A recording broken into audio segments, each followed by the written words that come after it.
state whose government and economy are energized by the restless ambition of confident citizens.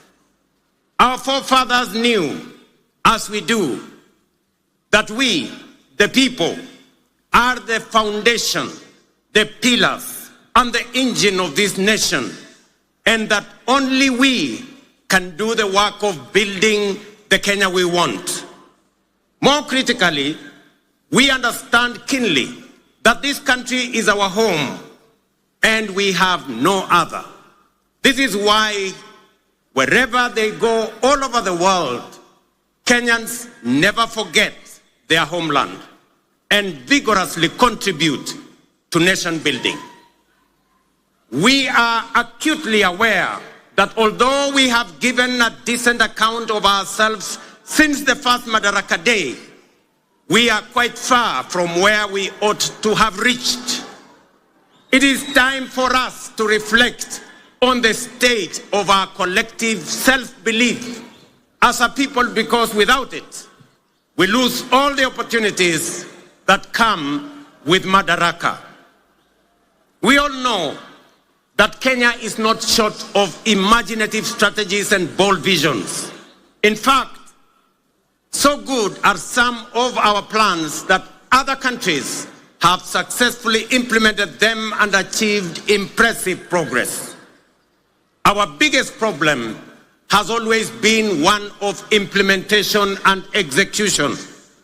The faith to believe in our plans for change, the courage to execute, and the patience and focus to get it done.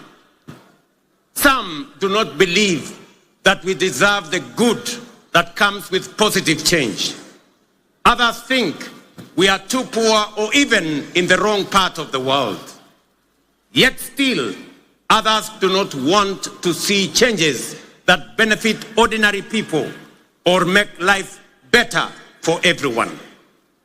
Today, ladies and gentlemen, I want to persuade the doubters that no one else is going to bring change except us, and that the only way to build the Kenya we want is by embracing change, however uncomfortable it may seem at first, and that we must possess the self-belief individually and collectively to approach our tasks boldly, confidently, and with determination in order to deliver new, more and better, sooner rather than later. Ladies and gentlemen, over 2.5 years ago, we embarked on an ambitious journey of national renewal powered by the bottom-up economic transformation agenda and rooted in the will and sovereign consent of the people of Kenya. Bottom-up is not just a mere slogan. Today, it is a lived reality for millions of Kenyans, transforming lives and reshaping destinies across the country day by day. This agenda is the expression of a deeper yearning among Kenyans to take control of their own fate and break free from a long history of hopelessness, dependence, and exclusion. This renewal of our commitment to deliver on the fundamental mandate of Madaraka is inspired by the enduring spirit of self-determination through which we vow to give ourselves not only what was denied us during colonialism, but also what every citizen and every human being deserves.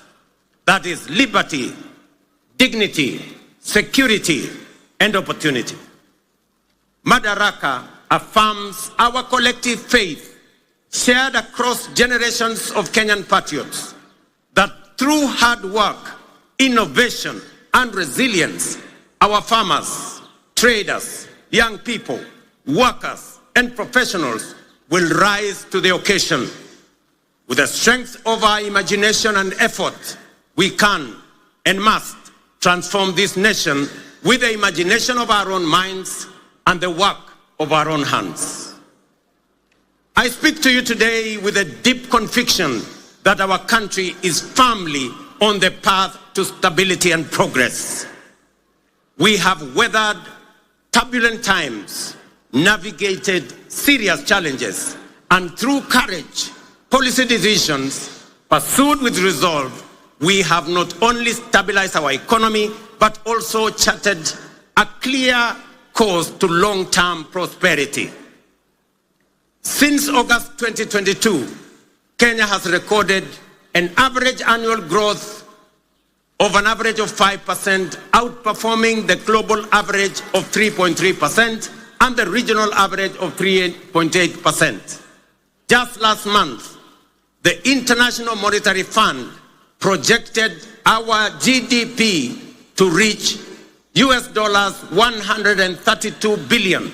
That is 17 trillion Kenya shillings, making us the largest economy in our region and the 6th largest economy in our continent.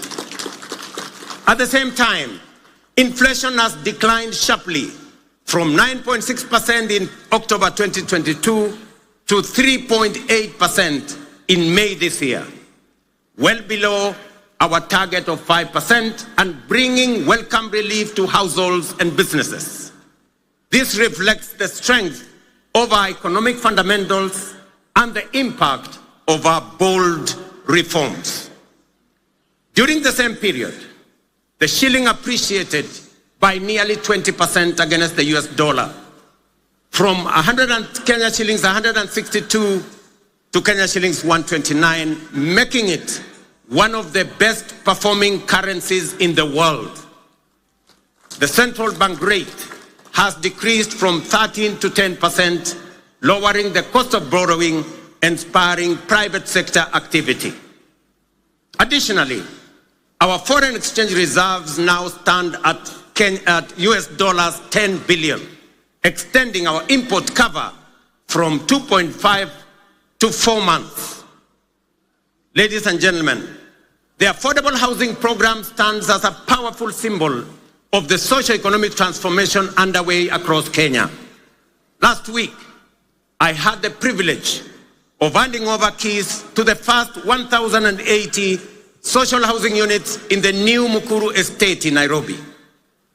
As I said then, while it was a life-changing moment for the new homeowners, it was equally one of the most profound and consequential days in my political career to witness how a deliberate government policy can uplift lives, restore dignity, and offer hope to communities that have long lived on the margins of our society. Vulnerable, forgotten, and neglected. It also marked a proud milestone for Kenya and demonstrated that ambitious national programs can be successfully implemented to deliver tangible benefits to ordinary citizens and fundamentally reshape our understanding of meaningful change. To see families move from the hardship of overcrowded slums to the relative comfort of permanent homes, complete with electricity, running water, and clean cooking gas, was a powerful reminder of what pro-people policies can deliver and the great things we can achieve together when we focus our thoughts and energy on possibilities and action rather than obstacles and doubt. A little over 2 years ago, many were skeptical when we said that ordinary Kenyans can begin owning homes through a rent-to-own model, using the same amount they pay in rent. Today, that bold promise is being fulfilled.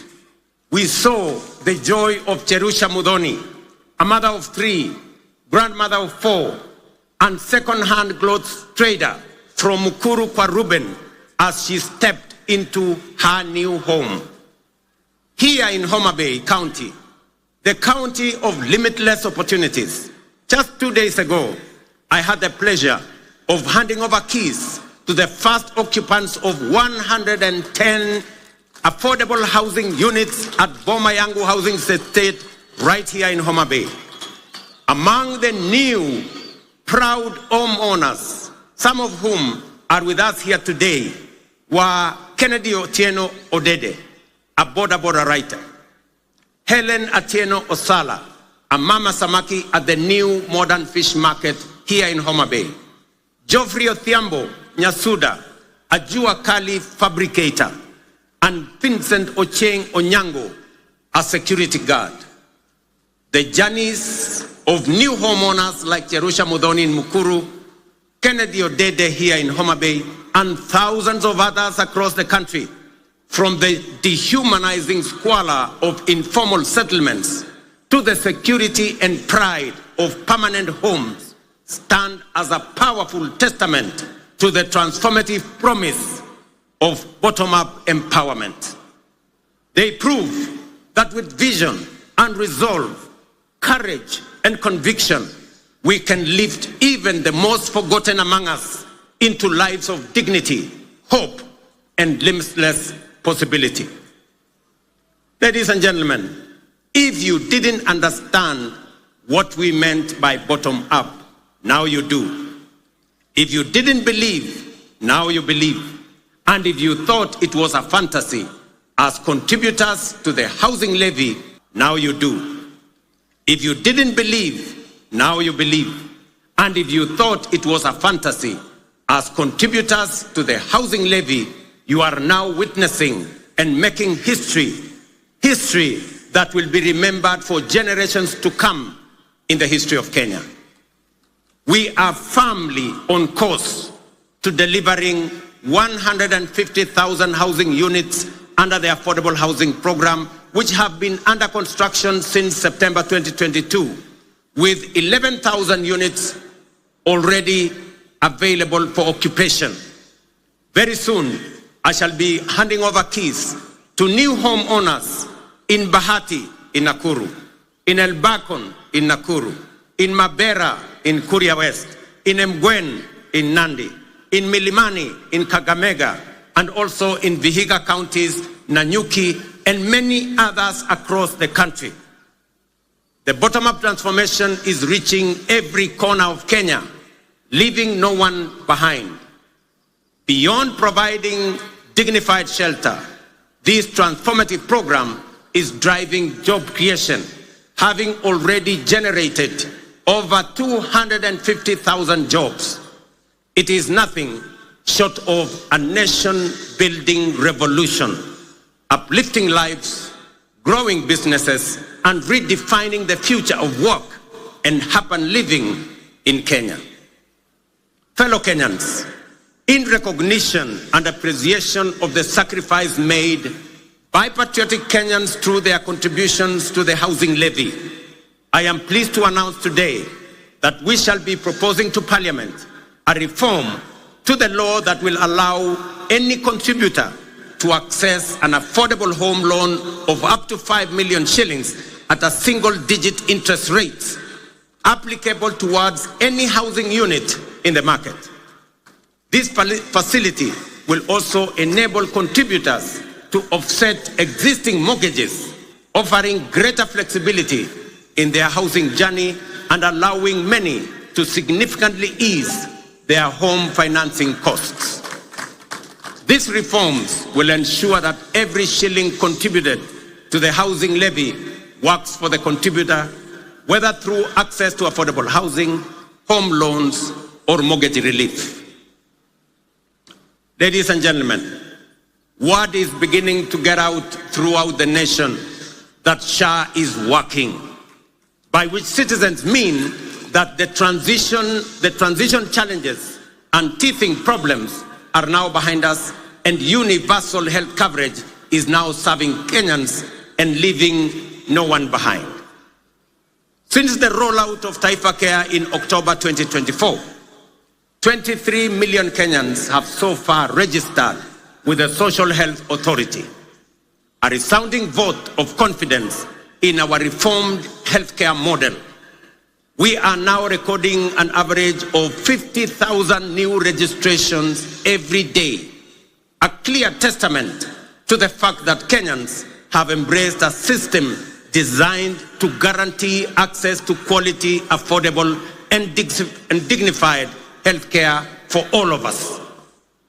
In just 8 months, SHA has disbursed Kenya shillings 43 billion in claims to facilities, with 4.5 million Kenyans having received treatment fully covered by SHA since its inception. For the first time in Kenya's history, under SHA, citizens can access free emergency services in all facilities funded by the government through the Emergency Critical and Chronic Illness Fund. This groundbreaking reform is eliminating the burden of mandatory deposits demanded by hospitals, especially during emergencies. To sustain this momentum, the government has allocated sufficient resources to fully fund primary health care services. Every registered Kenyan can now access care in public and SHA-contracted facilities at no cost. Taifa Care is universal in both word and deed. These healthcare services deliver transformation goes beyond the magnitude of numbers or of new beneficiaries to real impact on citizens. SHA is settling payments promptly, ensuring that no Kenyan is turned away due to lack of funds. Additionally, to expand access to comprehensive inpatient care, the Social Health Authority is prioritizing the enrollment of all Kenyans with a particular focus on those in the informal sector, many of whom were previously excluded under the now defunct National Health Insurance Fund. Although informal households account for approximately 80% of the population, they have historically faced significant barriers to access health insurance. So far, 1.7 million informal sector households have successfully enrolled and paid for social health insurance, a record achievement representing the highest number of informal sector enrollment in a single year in the history of Kenya. To address persistent challenges such as irregular premiums and other contributions among informal sector workers, we are introducing an innovative and inclusive payment solution called Lipa Sha Pole Pole or Lipa Sha Mos Mos. This initiative enables Kenyans to remit their annual SHA contributions through flexible, manageable installments, whether monthly, weekly, or even daily, based on their financial ability. It ensures families maintain continuous health coverage without financial strain, while simultaneously promoting the sustainability of the health insurance fund. Lipa Sha Pole Pole has been made possible through a strategic partnership between the Ministry of Health, the Ministry of Cooperatives and MSMEs, mobile network operators, and financial institutions through the Hustler Fund. The system is simple and accessible to citizens. Citizens can dial *147# and follow the prompts to enroll and begin their contributions immediately.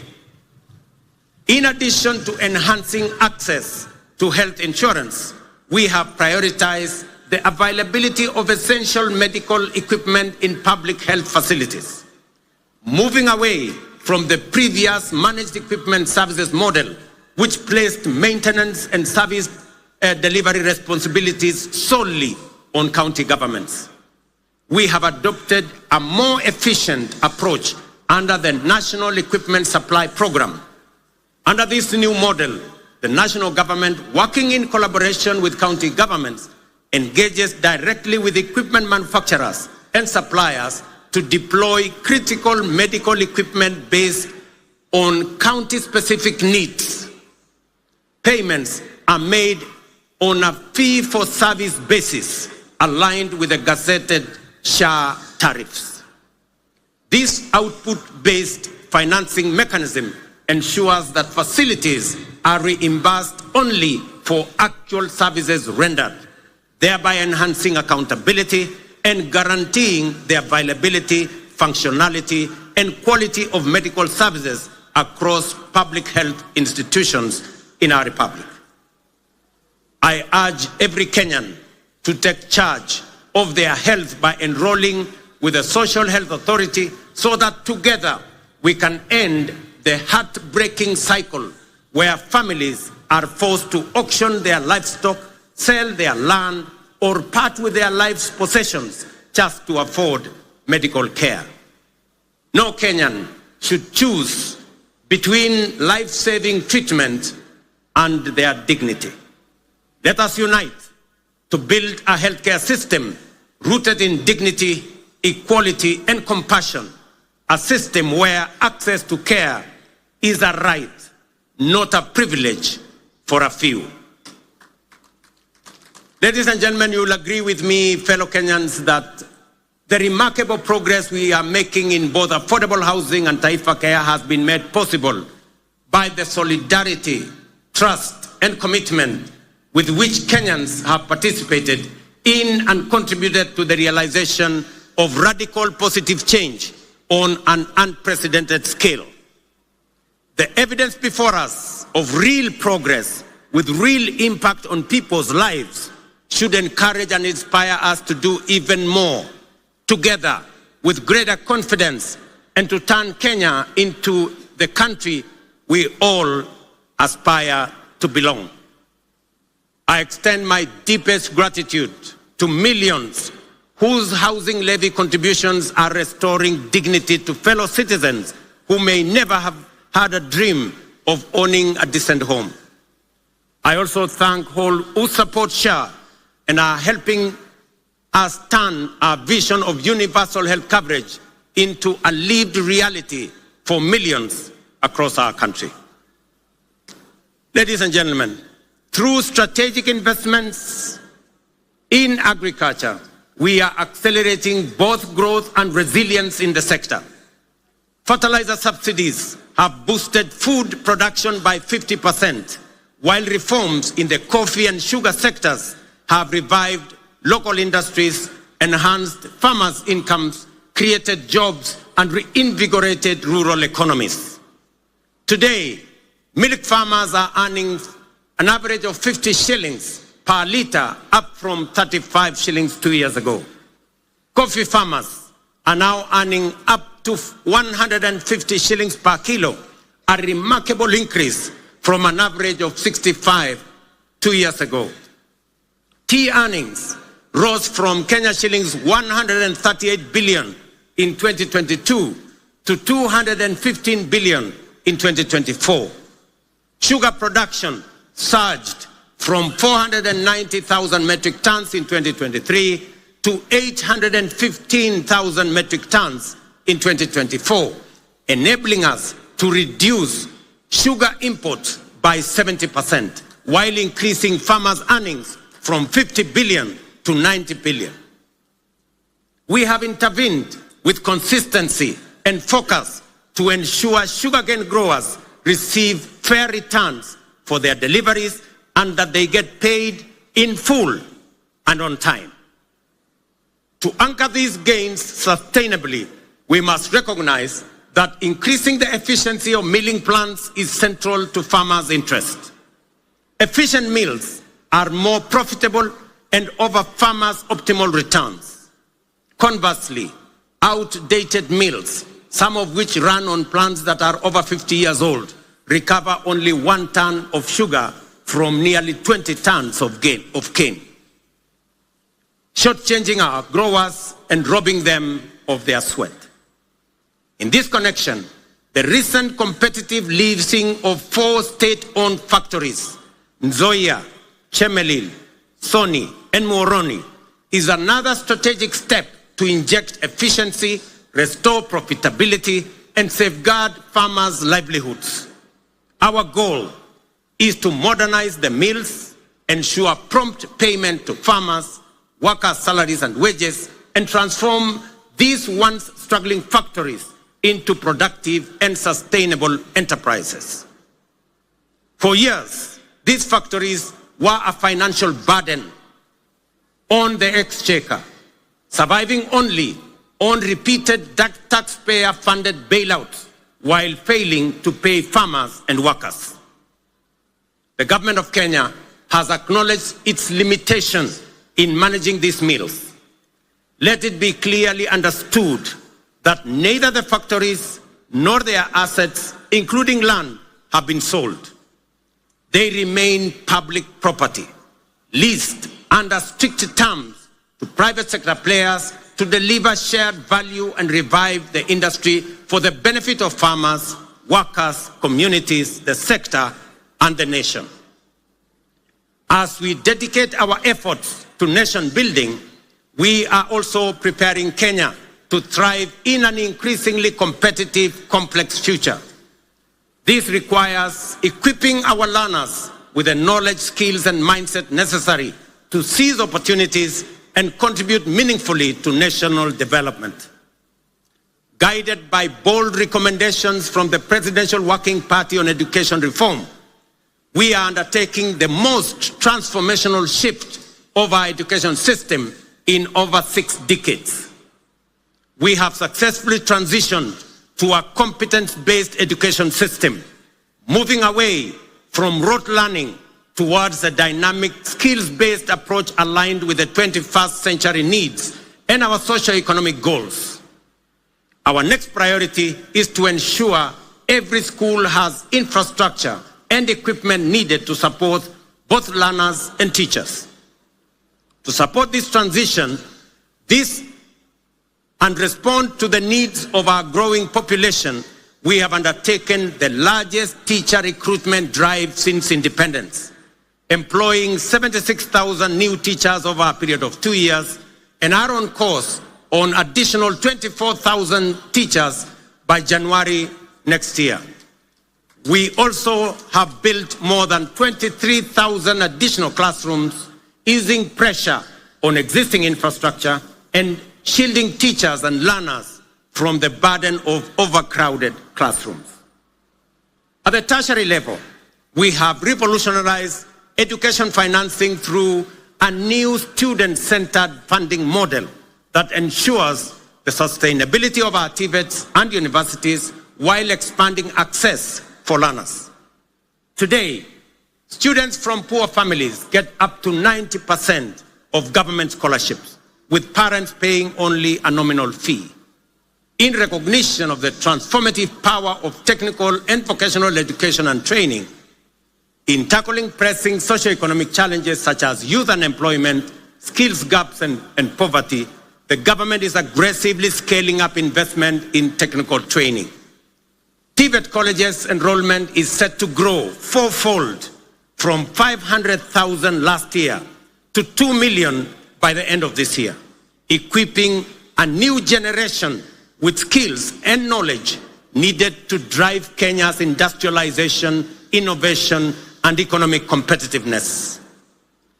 Ladies and gentlemen, to further empower ordinary Kenyans and small businesses with affordable credit, the Hustler Fund has supported over 25 million borrowers, disbursed 70 billion, and mobilized 4.5 billion in savings. It has also introduced a revolutionary credit rating system that is transforming access to finance for millions who were previously excluded from the formal financial system. The Hustler Fund credit rating system is designed to offer fair and transparent assessment of creditworthiness. It serves as an alternative form of soft collateral for individuals at the base of our economy, the historically excluded majority who lack access to formal financing guarantees such as payslips, title deeds, or other traditional forms of collateral. To date, over 4.5 million beneficiaries with strong credit scores have been qualified for increased loan limits. Notably, 400,000 of them are now eligible for loans of up to 150,000 without any other collateral except their credit score, bringing them into direct engagement with commercial banks. This effectively integrates them into the mainstream financial system, unlocking greater economic opportunities for them. As part of this financial empowerment program for those at the base of our economy, I am pleased to announce that in recognition of the immense potential of our young people, their critical role in the economy, and their capacity for creativity and innovation, the government of Kenya has partnered with the World Bank to roll out the 20 billion National Youth Opportunity Towards Advancement Project, commonly known as Nyota.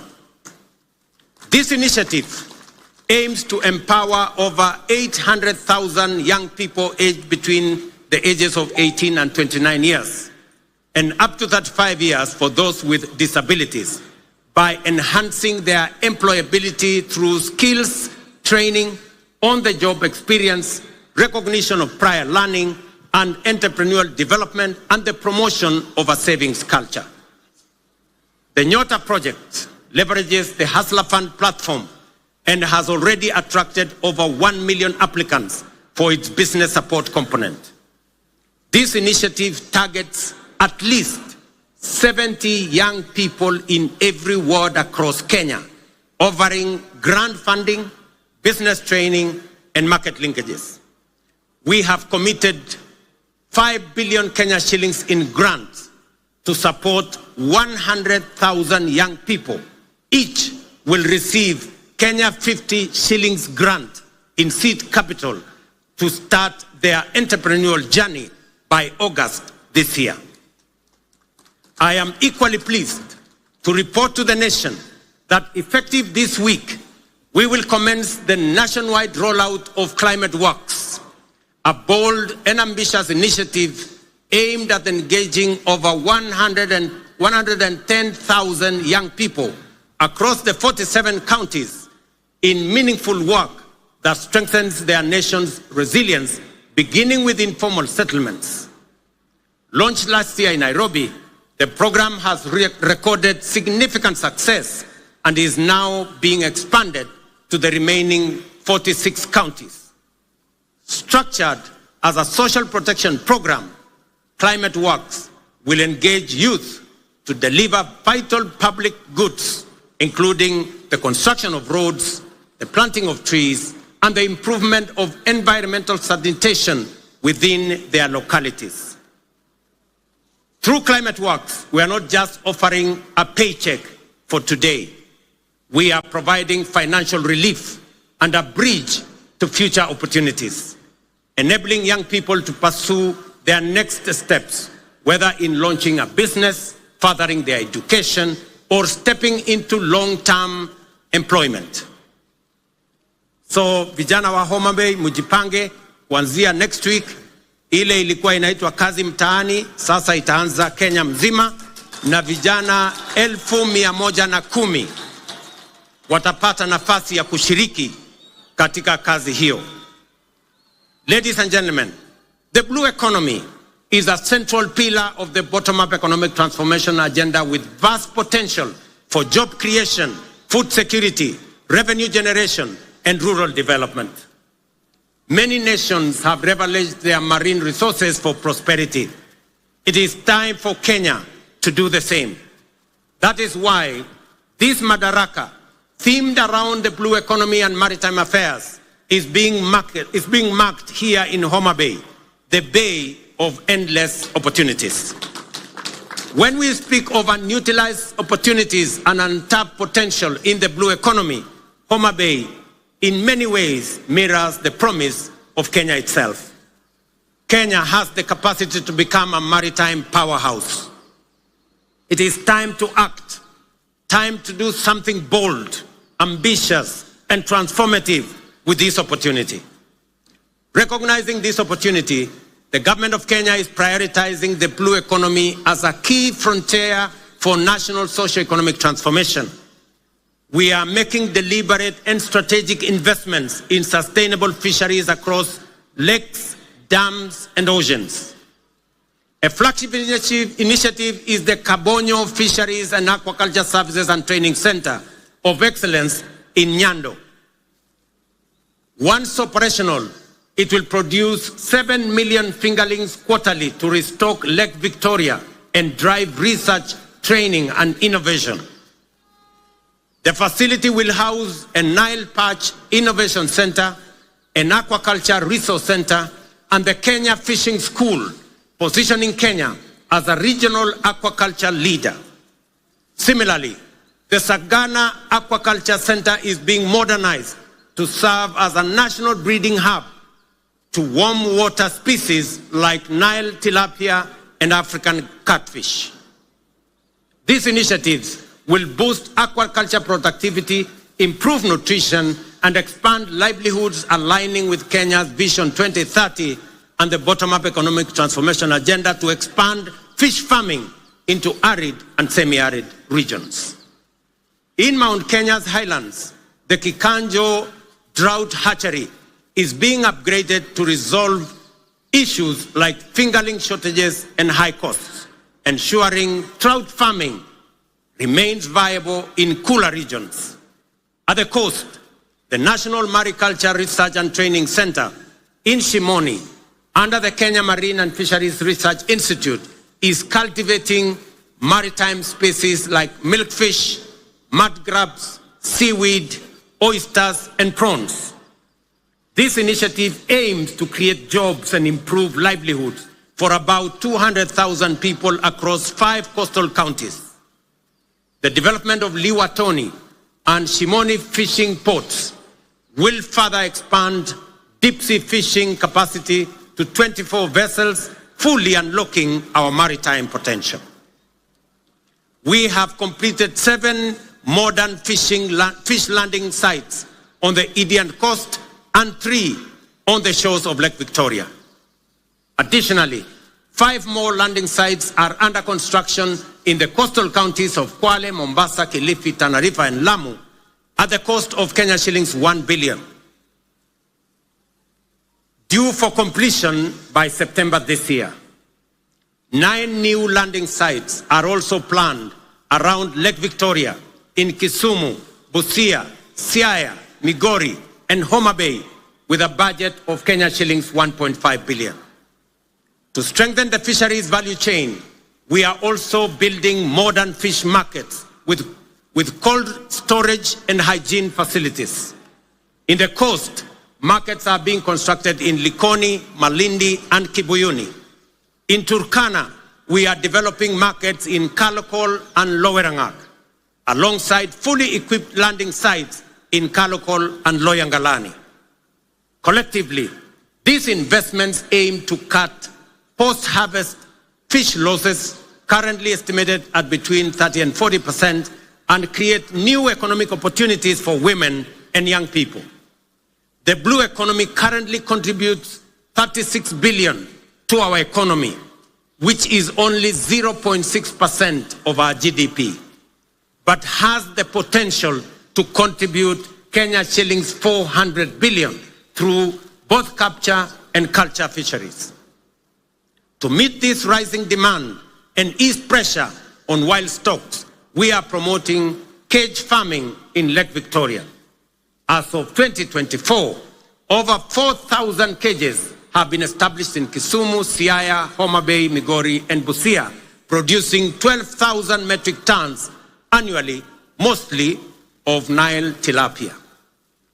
Ladies and gentlemen, over the past 2.5 years, we have constructed 1,800 kilometers of new tarmac roads and maintained over 134,000 kilometers, surpassing our targets, unlocking markets, empowering rural communities, and supporting key sectors such as agriculture and housing.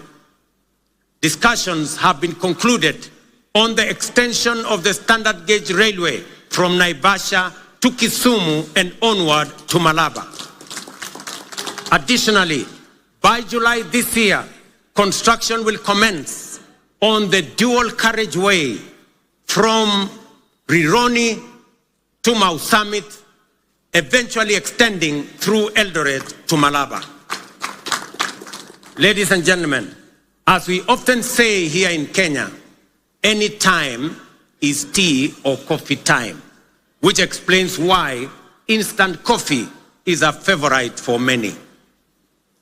Yet we must all agree that while instant coffee is good, there are no instant solutions to the enduring and demanding tasks of nation building. Real change takes plans, persistence, and discipline. Promises must be followed by action and the willingness, discipline, and grit to do what is necessary day by day. Above all, we must overcome the fear of change, knowing that today's world demands courage, conviction, and bold leadership. The transformation underway throughout our country is real and considerable. Profound change is taking place before our eyes. Our children are getting quality education and relevant education. By January next year, we will have employed 100,000 teachers, the highest number in our nation's history, to help build the workforce of the future. Roads are connecting communities. Electricity is reaching every village. Dignified homes are rising across counties. Farmers are feeding the nation. Millions now access quality healthcare without barriers. Border riders are getting affordable credit, and mama mboga are thriving in modern markets nationwide. This is bottom-up economic transformation in action. No longer a distant dream, but a lived reality for millions of hard-working Kenyans whose dreams are now within reach. We must sustain this momentum to make up for lost time and create opportunities for millions still yearning for a chance. We must remain steadfast in our belief in Kenya's potential and in our ability to realize our dreams. Let us never become a nation that stopped believing, nor a people who only dreamed but were too afraid to act. Let us move forward with the same spirit, honoring the vision of our founding fathers. Their dream was not just self-rule, but a nation where every Kenyan from every corner can dream freely, strive equally, and achieve their potential. Today, we renew that promise to leave no one behind and build a Kenya where hope and opportunity are a right for all. Jameni, munikubalie nimalizie hapo nikiwaambia ndugu zangu wa Homa Bay, asanteni sana kwa kutukaribisha Homa Bay. Tunawaheshimu, tunawapenda, na mimi nataka niwahakikishie safari hii tutatembea kwa pamoja.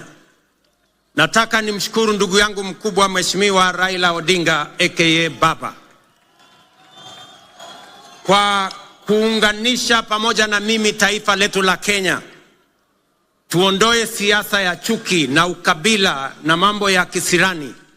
Tuwaweke watu wa Kenya pamoja, kwa sababu umoja ni nguvu. Ndio mwimbaji mmoja hapa akatuambia, one waonge wasiwasi, one waonge watch, one wachodho mana teach. Alisema hakusema? Nirudie. One waonge wasiwasi, one